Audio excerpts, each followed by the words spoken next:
Damn, my glasses are fogging up. Could have been a decent intro.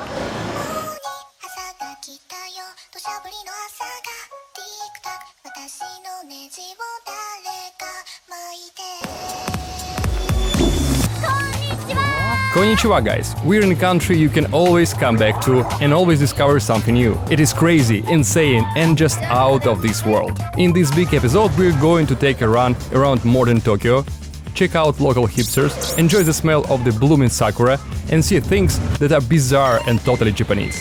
We're going to see Mount Fuji, cloudless Mount Fuji, marvelous music roads and the creepy suicide forest. Of course, we'll make a quick trip to Kyoto to check out local temples and traditional Japan. Basically, there's gonna be a lot of things. As the saying goes, let's get ready.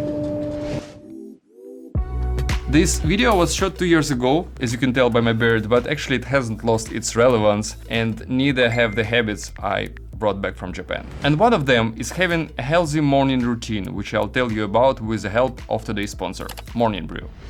I'm somewhat addicted to news and information, and since I live in Ukraine, my life literally depends on the news. I know you live in other countries, but I guess you still start your morning by scrolling through the social networks, right?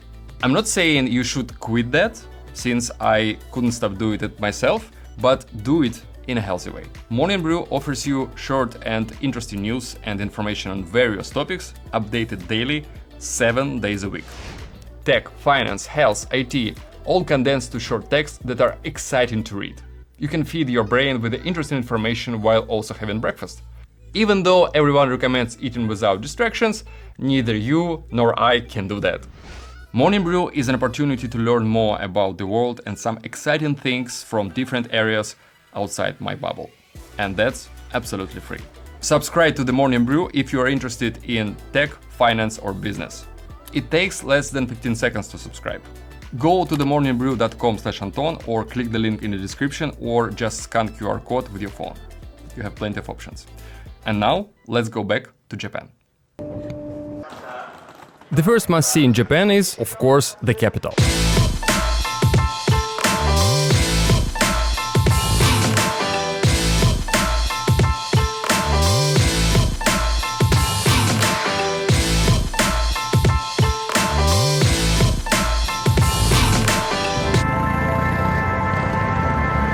It's my third time in Tokyo, but in this city, each time feels like the first. Currently, Tokyo is the world's largest urban agglomeration. To get to another municipality, you just need to walk across the street. More than 35 million people live in this huge ant colony. So, the population here is pretty damn big.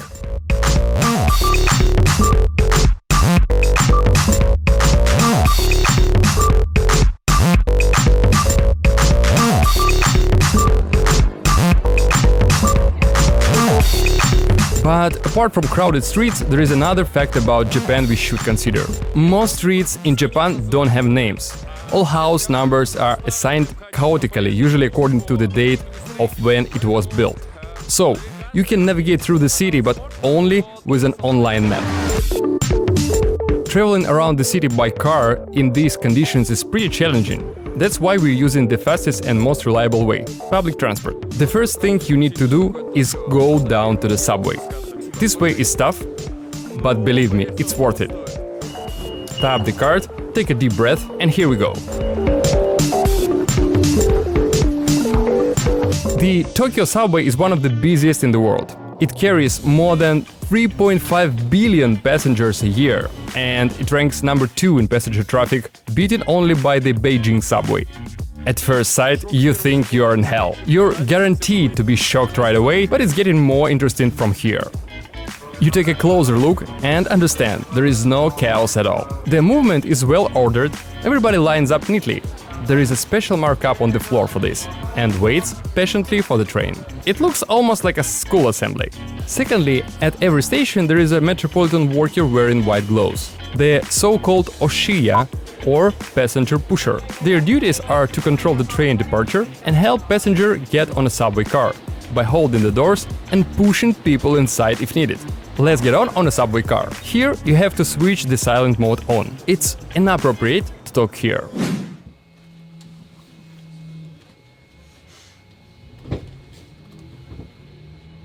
many people take advantage of the silence. In the Tokyo subway, some people can't sleep, because the trains really do run like clockwork. People here set an alarm and can be absolutely sure that, let's say, at 11:24 sharp, their train will stop at their station. And a few more facts about the local subway. Besides regular vacuuming, almost every station has a restroom. Free of charge, of course. And for you to understand who's taking the Tokyo subway, there is a guy standing next to me and he's wearing a Rolex for about 5,000 bucks minimum, I guess. One episode is not enough to cover all features of the local transport. But believe me, Japanese public transport really is the gold standard in every way. Now I'll try shortly tell you about the emotions I felt in the first few hours of being in Tokyo for the first time. You feel as if you pop into an alternate universe or another world that lives by totally different laws. It seems like there is another civilization in the world that's been developing without any connection to yours. When you come here for the first time, many things appear weird to you, but for me Tokyo is love at first sight.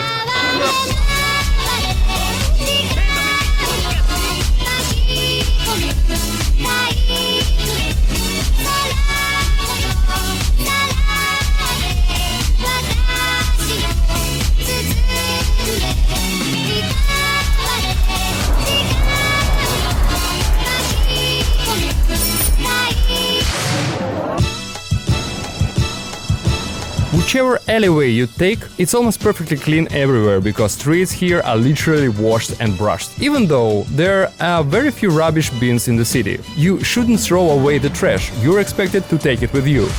Smoking in the streets is allowed only at designated spots. And what's most interesting is everyone follows the rule. Tourists dressed up as Pikachu and Super Mario ride cars around the city.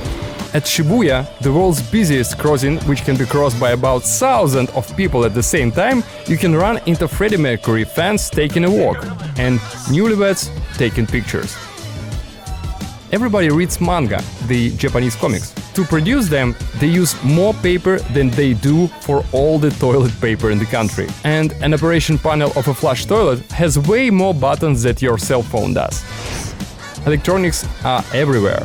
Even construction sites are equipped with decibel counters not to exceed the acceptable noise level. Traditionally in Japan there is very little space. The buildings are quite dense. That's why the Japanese save space, especially when it comes to parking lots. To begin with, here there are flush parking. Secondly, such two-story parking lots are common here. There are also special rotating circles to help turn a car around. And here's the pinnacle of it all: rotary parking systems. The way the Japanese work out the lack of space sometimes leaves you confused. Here is a road laid out through a skyscraper.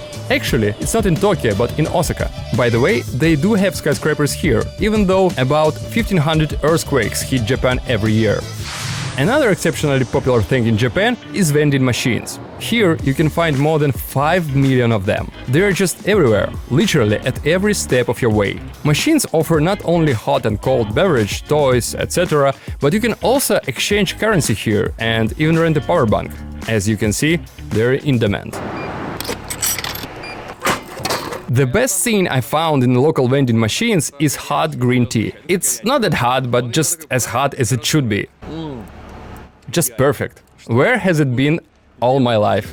Expensive workforce and land prices in Tokyo create a demand for installing vending machines. For example, 1 square meter in the prestigious Ginza district cost 400,000 bucks. So, if you want to open, let's say, a small 2.5 square meters coffee shop, you've got to be a millionaire, literally. That explains the popularity of vending machines. And if there are no machines, you might run into huge lines. And there you are, a line to a restaurant, a line to a street food spot, a line to a hip cafe. And as for this line, it's worth telling more.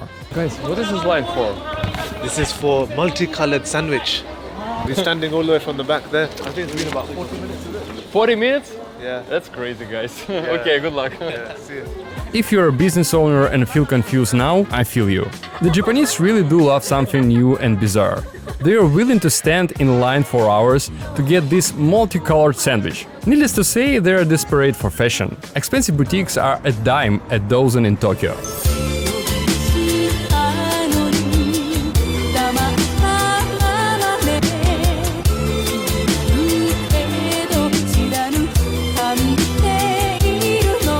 The Japanese are not just some fashionistas. Their style really suits them, they're just always on fleek, period.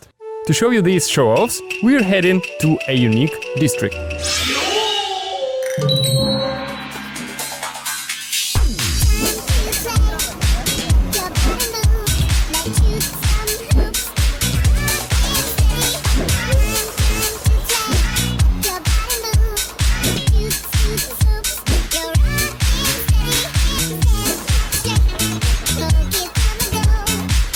And now, my friends, watch this. These are security guards who watch the line at a closed store.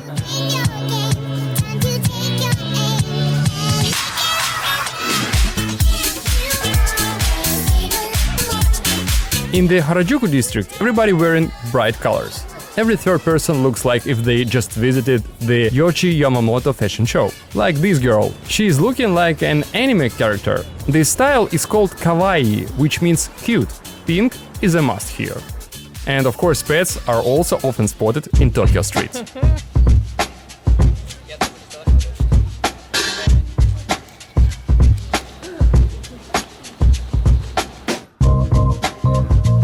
Japan is home to 22 million pets and only 17 million kids under 15. Here in Tokyo, it's easier to see a dog than a baby. And finding a kindergarten for dogs in Tokyo is way easier than finding a babysitter for baby. The pet care industry in Japan is valued at around 10 billion US dollars.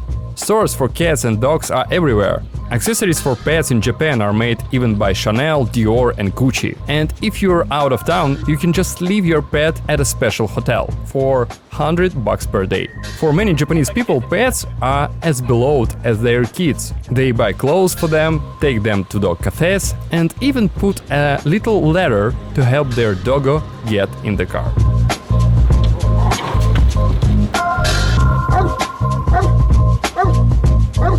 Holy moly! Here the phrase "you treat me like a dog" doesn't have a negative meaning. Here treating somebody like a dog stands for the highest level of care, kindness and love. Actually, that's one of the reasons why dog cafes are that popular in Japan. And you won't believe it, but people really line up to them. You have to book a session in advance. Half an hour in the cafe will cost you about $10. Here anyone can pet a doggo, take a picture with it, and just have a real dog therapy session. It's a pleasure for both dogs and visitors. Double profit.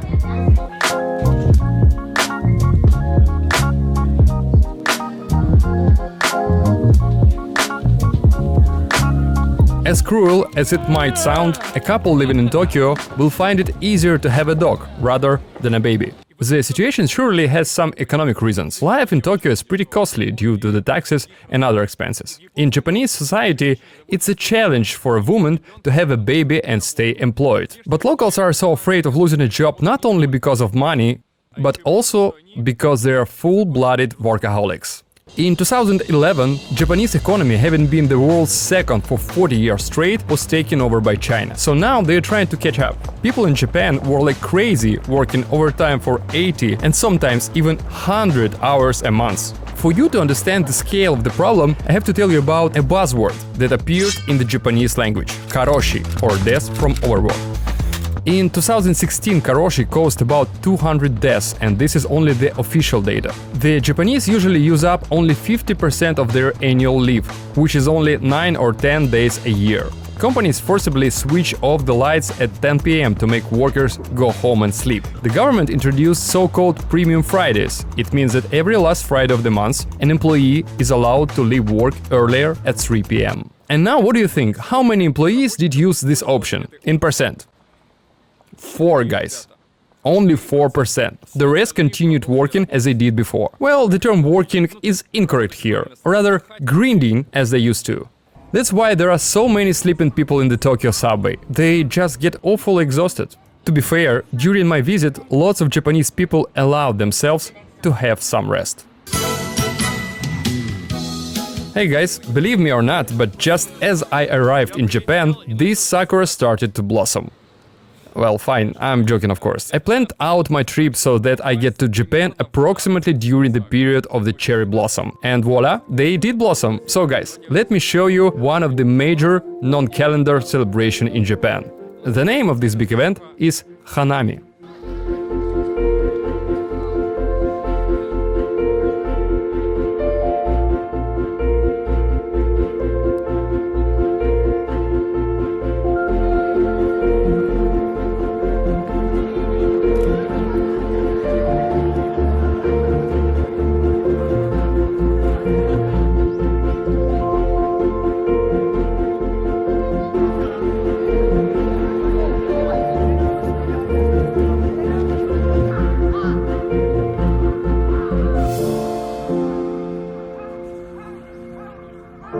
Hanami is a quite short-term feast which lasts about 7 to 10 days, and you've got to be lucky to come on time and witness it. So every year for each region of Japan they make separate forecast maps indicating the time and place of the sakura blossoming for each region individually.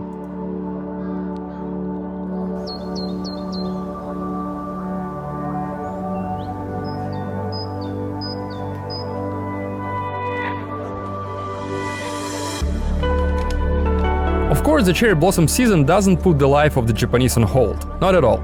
But it's like a short pit stop to recharge your batteries after your crazy race at work, to meditate upon the eternal and to admire the waterfall parks and gardens. Some of them are just covered in sakura trees, and when the sun comes out and the sky turns from gray into blue, it's a thrill for sure.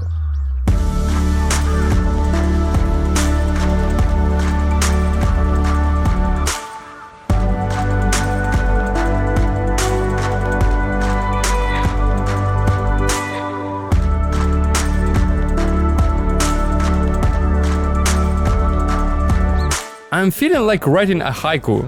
Too bad I can't, but you can make up something in the comments. Oh gosh, what a cheap trick. Never mind.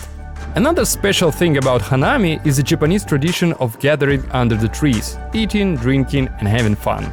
Long story short, for the Japanese, the cherry blossom period is like the May Day celebrations for Ukrainians, but without barbecue and with way less alcohol. I understand that now, looking at these pictures, it's hard to believe it, but I shoot this on weekday, and now let me show you the crowds around sakura trees on weekends.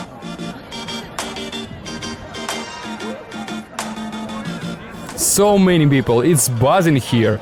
Everybody's talking, people are cheering, drinking and just having fun. Well, now a celebration indeed.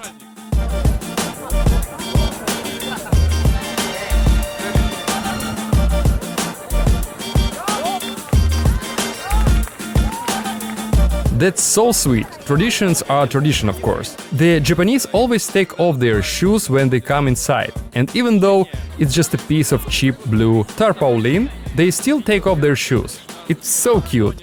Look at these lines of shoes, such a cozy atmosphere. And that's really cool. The atmosphere is like, pour me a drink, I'll chug it down.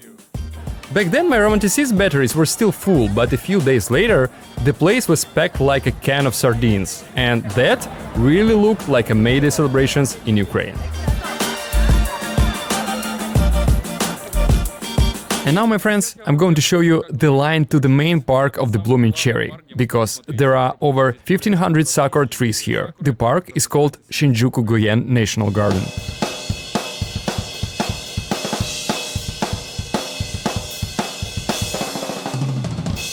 As you understand, it's just a part of the line, and the other part of it is just out of sight. And this is one of the 4 lines leading only to the park entrance.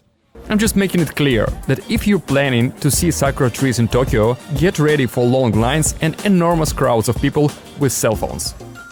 A new place I managed to visit this time in Tokyo was the Borderless project by TeamLab. I had to stand in line for 40 minutes just to get there and see it, but it was worth it. The project is made of huge halls with professionally made light installations. I've seen some in other countries, but this one, surely number one.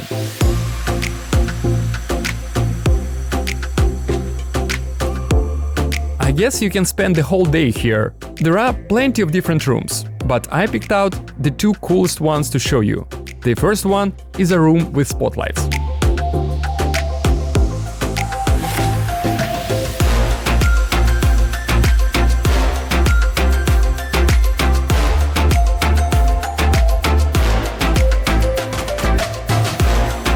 To get into the second one, it took me another 30 minutes of standing in line.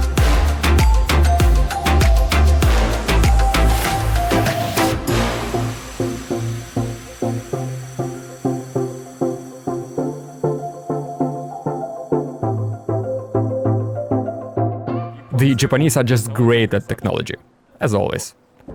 Okay guys, this time I picked out fantastic place to stay called Capsule Hotel. I was staying at 4 different ones, so I've got something to share, but I'll make another episode about this. And now I would like to show you the apartments in which not tourists, but the Japanese themselves live. Masha, whom I accidentally meet in Tokyo, will help me out with this. Of course, I couldn't help but ask for invitation. Wow. Это просто подъезд такой? In all honesty, I thought the apartment would be a little smaller. The price of such one-room apartment in a decent neighborhood is $1,800 per month. There is no central heating in Japanese apartments, but they're equipped with air conditioning and underfloor heating. I saw Japanese bathtubs for the first time in my life in Masha's apartment. You already know about Japanese high-tech toilets, but speaking of bathtubs were a first time for me. Ты выставляешь температуру воды? Да, тут можно выставить температуру воды, и вот 7 минут это она будет набираться. Когда она наберется через 7 минут, она тетенька мне опять скажет, что ванна готова, идите плавать. And once again, you fill a bath tube and then leave it for, let's say, an hour to do something while it automatically maintains the temperature. How's that, Elon Musk? As usual, we talked about everyday life, and Masha showed me a Japanese book. Котячих яйца, хотя я ездила на остров котиком. Вот фотографы любят таким заниматься, видите, какие красавицы. Didn't I tell you that the Japanese adore their pets? In every possible way. By the way, Masha gave me a copy of these books, so now I keep this funny thing in my studio. Listen, I'm not a food blogger, and I rarely show you food. First, I don't have time for this. Secondly, I don't care that much about food stuff. But here in Tokyo, it would be a sin not to show you food. Today, I'm going to show you one of the best ramen spots in Tokyo, and the line to it.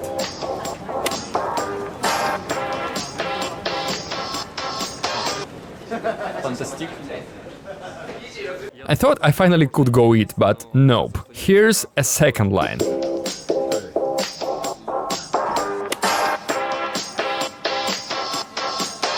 I've been waiting for half an hour already. This damn ramen better be straight fire. Here's a regular machine. You pick out an option and insert money. Can you help me? This is just crazy. Another line even after I got a ticket. It's free. Yeah, it's free. Vacancy. Here's a special display showing available seats. The red ones are occupied. There are many available seats, but I can't understand why I can't have a seat. And I'm still not eating. Oh! Sorry. Oh, wow. Thanks. All in all, it looks like a computer club for real. The only difference is that they are eating ramen instead of beating their enemies in Counter-Strike.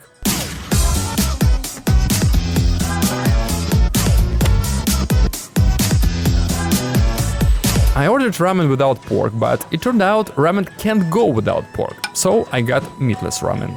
So, what do we have? I've been waiting for over an hour just to slurp noodles. By the way, those were the most delicious noodles ever. Meanwhile, I headed to the districts of flashy science and electronic stuff called Akihabara. It's a gamer's den, and here you can literally immerse into the atmosphere of the 90s. Yo-Yo is still alive here, and what's more, they even hold Yo-Yo championships. Judging by this guy's skills, he practices every day. The Japanese in general adore games. You run into video game commercials at every corner. No wonder it's Tokyo that has a retro game store. This store brings old school to life. Super Potato?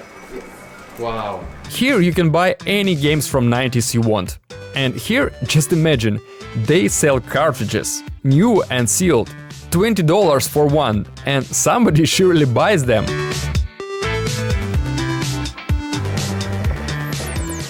Akihabara also hosts an owl cafe. Here you can see various funny owls and even pet them.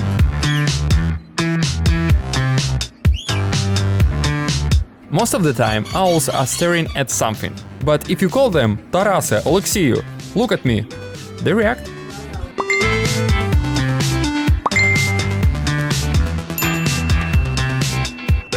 Long story short, owls are real cuties.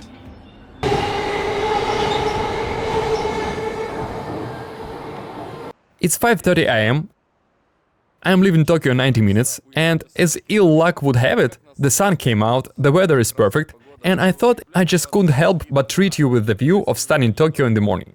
So...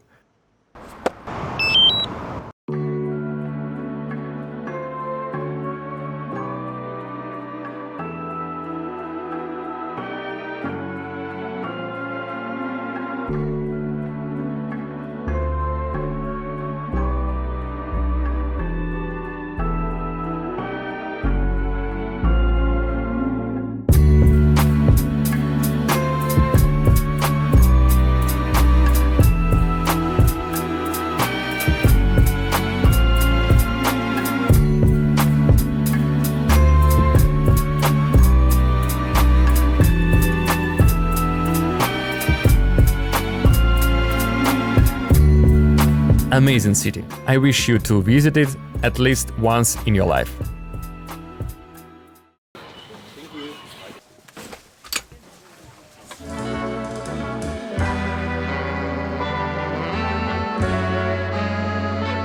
So, now it's time to see what Japan is like beyond Tokyo.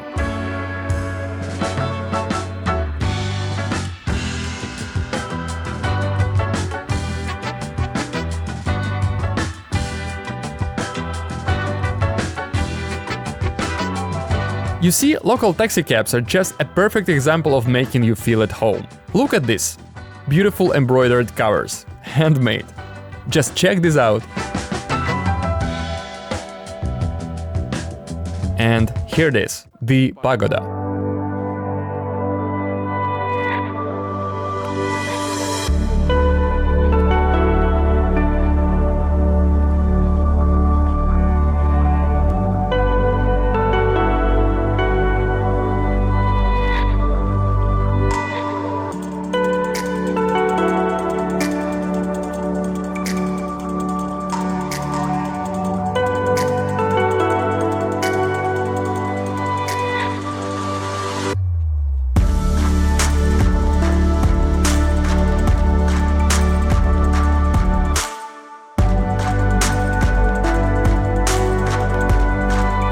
It is perhaps the best known Japanese pagoda and probably the most famous view of Japan. And the main symbol of the country is somewhere over here, hidden in the clouds. This is how Mount Fuji looks 260 days a year. To see it against a clear blue sky is like winning some money in the lottery. And today is not my day. Yet another misfortune. The trees you see in the foreground are sakura trees. Yeah, that's a pity. We're about 150 kilometers or even less from Tokyo, but it's a week colder here, so that's why sakura buds haven't bloomed yet here. And now, the most interesting thing. Mount Fuji, also known as Fujiyama, is the most sacred peak in Japan because it's the highest one, about 3,700 meters. It is a low-level volcano. The last time it erupted was in 18th century, and this caused a big bada-boom back then. And this big bada-boom is privately owned. The peak belongs to a Shinto shrine. Not the best asset, to be honest. After riding our taxi cabs back home with seat covers so that you don't get the back seats dirty with your jeans, sitting on snow-white seats in Japan is like, what? While we're on our way to the hotel, I decided to check out one more place. This thing was invented by the Japanese. It exists in some other countries as well, but was done best in Japan. I said that it is genius when I saw what I'm about to show you for the first time. No more spoilers, just check this out. It's nuts. Just listen.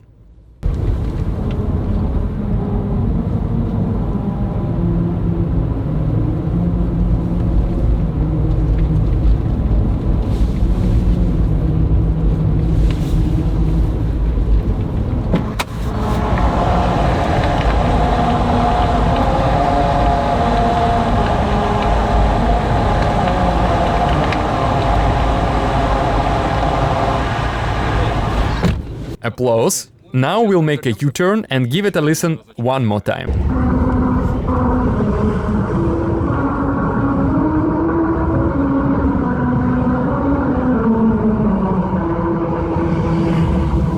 The coolest thing here is that it's not just an attraction, but a speed limit device, because you can only hear the melody if your speed is 40 to 45 kilometers per hour. The faster you drive, the weaker the sound. This genius thing was made up by a Japanese guy. He was an excavator driver, and he accidentally scrubbed the road with a scoop. And then he realized that the road made a sound as he drove along it. This melody road is simply markings on the road surface, cut at different intervals from one another. That's it.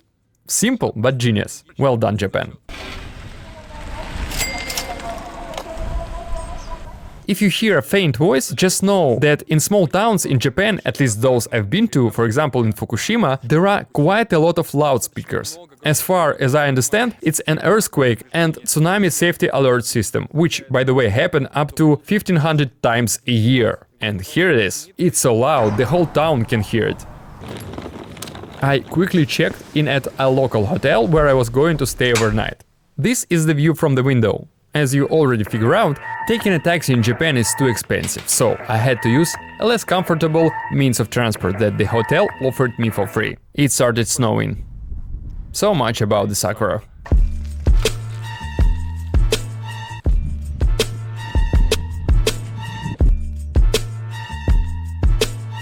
Since all these bikes are designed for the Japanese who are not as tall, it's impossible to pull up the seat even higher. So I'm looking like a total weirdo riding this bike. My knees are almost reaching my ears.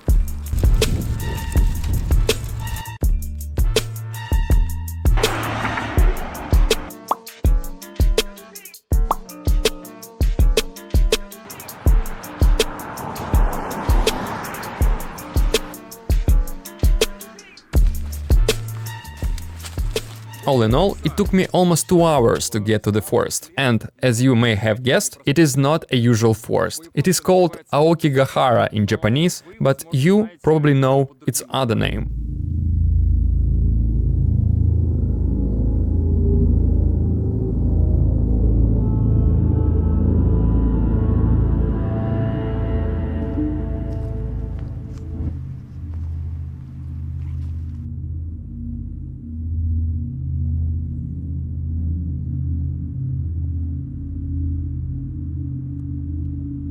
And this place is the second most popular site in the world to commit suicide, after the Golden Gate Bridge in San Francisco.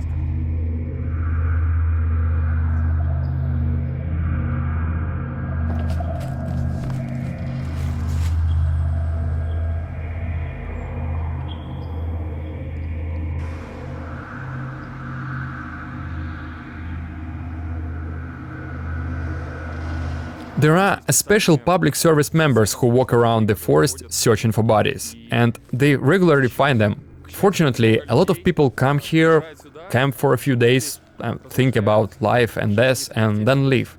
And of course, it's great. They leave their tents and some personal stuff here. There is a lot of this stuff in the forest.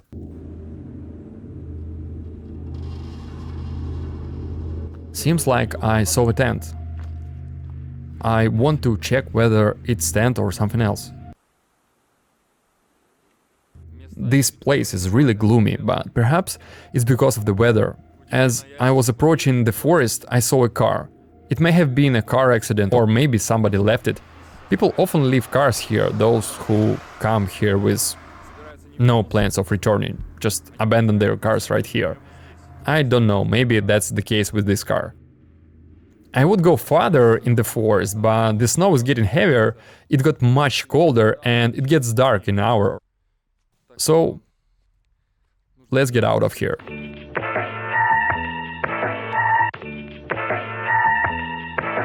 Jesus Christ. How am I supposed to get back? After you see people celebrating snow, you realize something might be wrong with your country.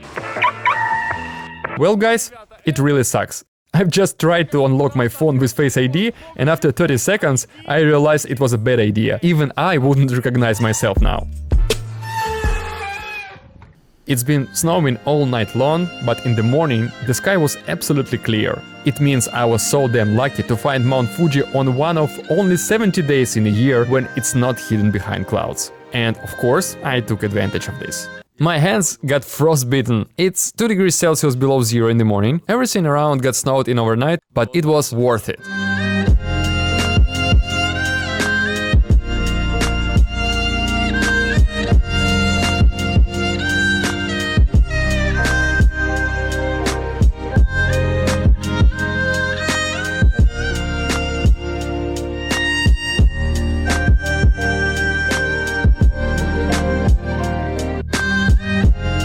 This peaceful mountain with the blue sky in the background, which you've seen thousands of times in pictures, is hypnotizing.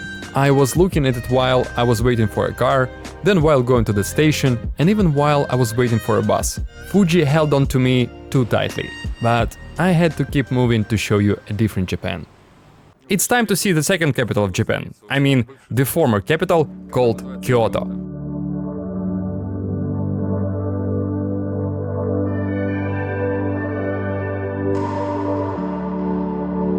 Kyoto is the exact opposite of Tokyo. Here you won't find skyscrapers or the crazy rhythm the capital lives in. It is the traditional Japan many of us know from books and Akira Kurosawa's movies.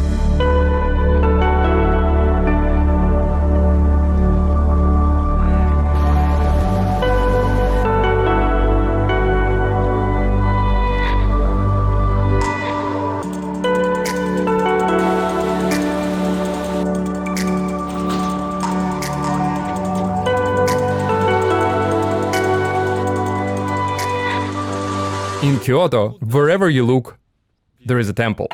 There are more than 2,000 temples here. Even a whole week wouldn't be enough to visit them all.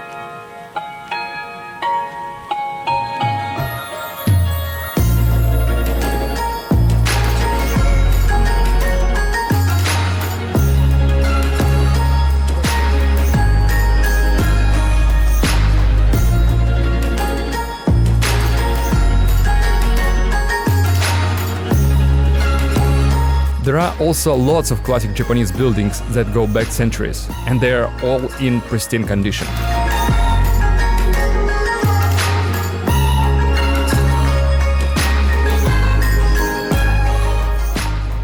It's a miracle that all these architectural masterpieces survived until nowadays, because Kyoto was on top of the list of cities that US planned to drop nuclear bomb on. But the advisor to the American Commission, who was responsible for the list, spent his honeymoon in Kyoto. So he decided to remove Kyoto from the bombing list and added Nagasaki instead. This is how Kyoto avoids such a terrible fate. Because of this, now anyone can get a glimpse of traditional Japan in Kyoto. The local streets are filled with girls in kimonos. Moreover, about 300 geisha still work here. There are some ancient districts and local sakura trees are probably blooming even more spectacularly than in Tokyo. So, if you want to feel the spirit of old Japan, go to Tokyo.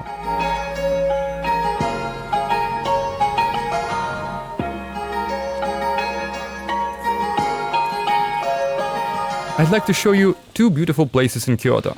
We're heading to one of them while following these modest Japanese girls in kimonos.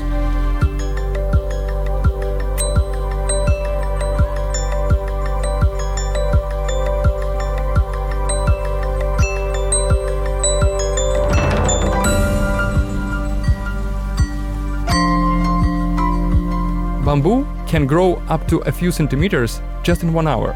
Even though this growth is not that old, you're always walking with your head up. What's more, bamboo makes a specific noise and swings in the wind. Just listen.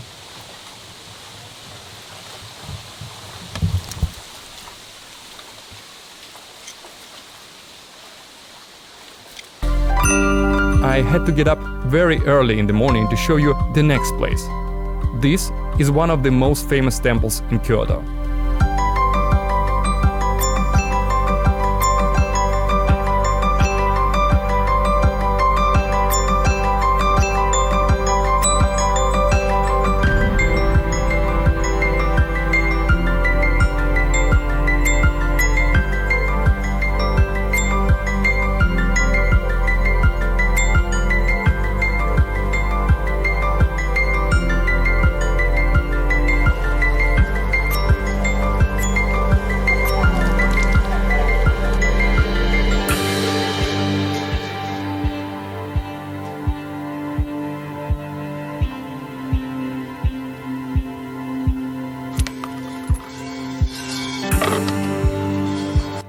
I asked for happiness and wealth for all of us.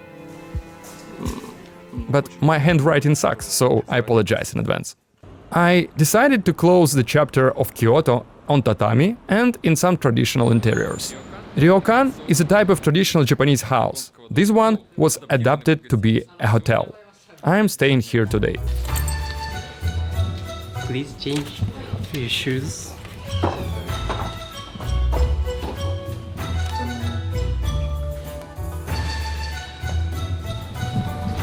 Arigato. It's tatami? Tatami. Arigato. Arigato. The Japanese are so cute. Let's take a look at what we have here.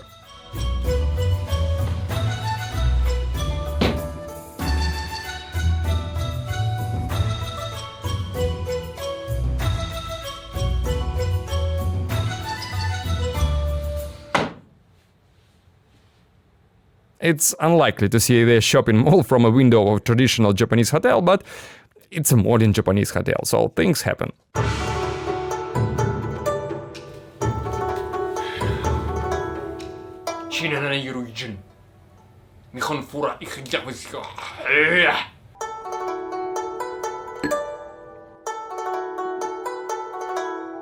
I guess it's going to be the shortest feedback of all I ever given on a country. Your first visit to Japan is unforgettable. All my friends who have ever visited Japan told me that the first time you feel like you're in Wonderland. These are emotions of a lifetime. And it would be great if you added Japan to your traveling bucket list. This is an absolutely wonderful and astonishing country. It's truly amazing. Every step you take, it amazes you. I hope you're learning something interesting from this episode, something you didn't know about Japan. So, after visiting Japan for the third time, I realized that even the third time is not the last. This country definitely has more to show, and as usual, it lies beyond the cities. So, kanpai! Go travel! It's worth it. And drink green tea. It's especially tasty in Japan. Arigatou gozaimasu.